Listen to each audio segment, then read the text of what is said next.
Pray with me. May these words that I speak be grounded in my soul, encouraged by the God presence in me, and may these words that you hear be captured by your soul, enlivened by the God presence in you. Amen. In the presence of that wonder, the head has no answers, and the heart has no questions. Can you recall a moment when you experienced that kind of wonder?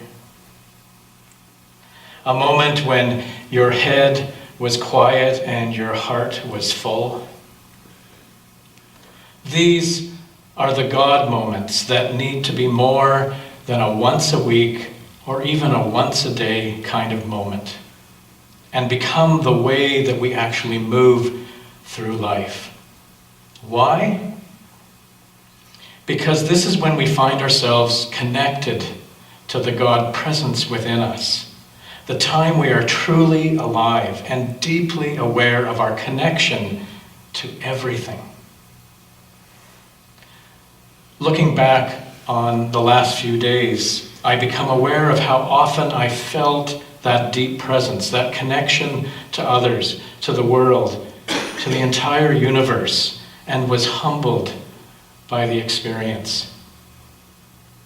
It was in the kiss of my partner, the eyes of my unhappily wet dog, the email photos of my new grandson, the green of the grass, the gratitude of my backyard finches, the holy conversations, the remembering of one who has died, the ache for family so far away, the playing of music, the blackened chicken Caesar, and yes, even in the uncertainty of my work.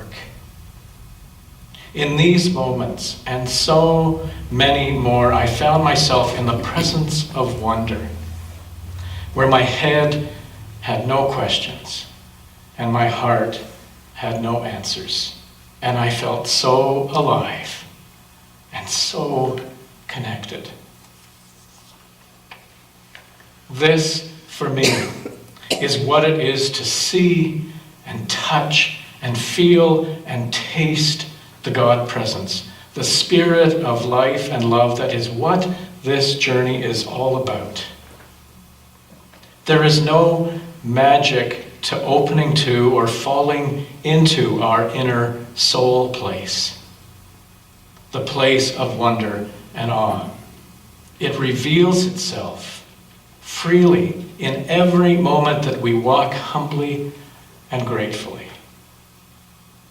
And yet I hear over and over again comments like, I don't feel anything like that, or I don't get this God within thing.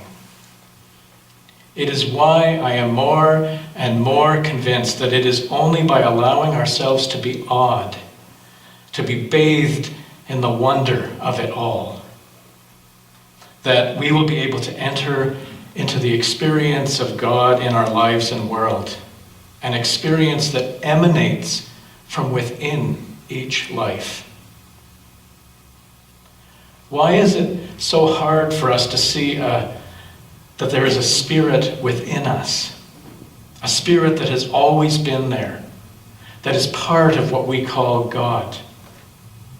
Even the writer of the Genesis creation story got that part right, saying that human life was created in the very image and likeness of God. But it seems to me that people of faith have either abandoned or have not been encouraged to discover their own inner soul, the God within, the conscious self that is part of the great consciousness that we know as God or Spirit.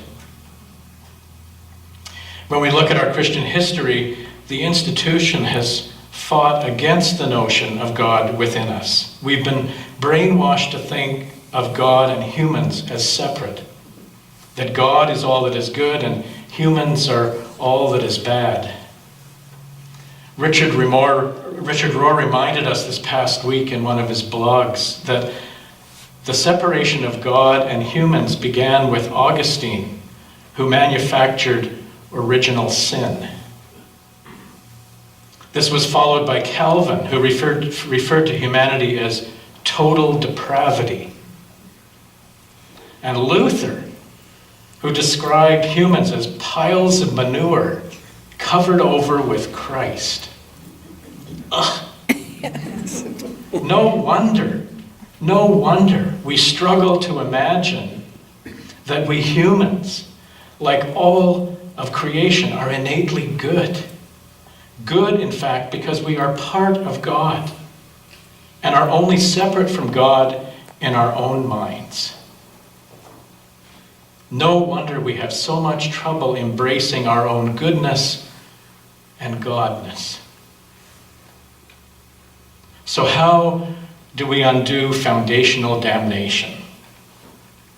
And Richard Rohr offers, our work is merely to till the fertile soil, knowing that the indwelling Spirit has already been planted within and is the one that teaches you all things and reminds you of all things.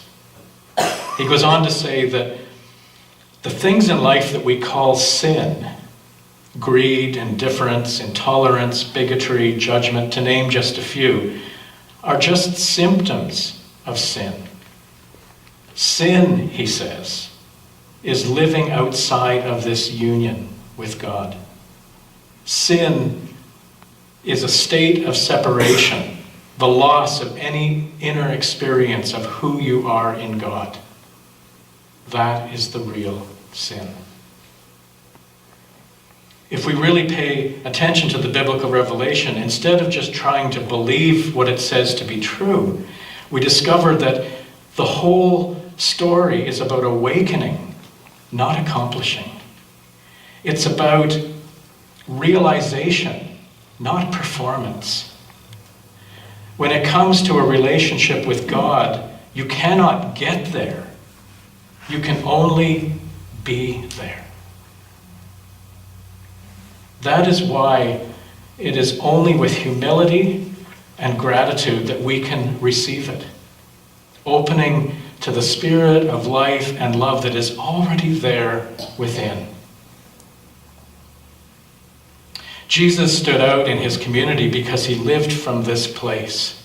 He opened and embraced the God within his own human experience. Jesus didn't look at that child before him as some kind of disposable object. He saw in the child the presence of God, a wonder and a joy, and in humility, he welcomed and raised that child in honor. Like Jesus, the only way that we will change the world is through our own humble awareness of the God presence everywhere. When we choose to embrace the God within ourselves, we then can't help but see the God presence within every other human and other than human. The great story, the 14 billion-year-old story of everything, points to this truth. All that we are and all that we see around us share the elements formed in the very beginning. All that we are and all that we see is infused and part of the God presence, because God is not a being, but is the ground of all being, the source of all life, and the source of all love.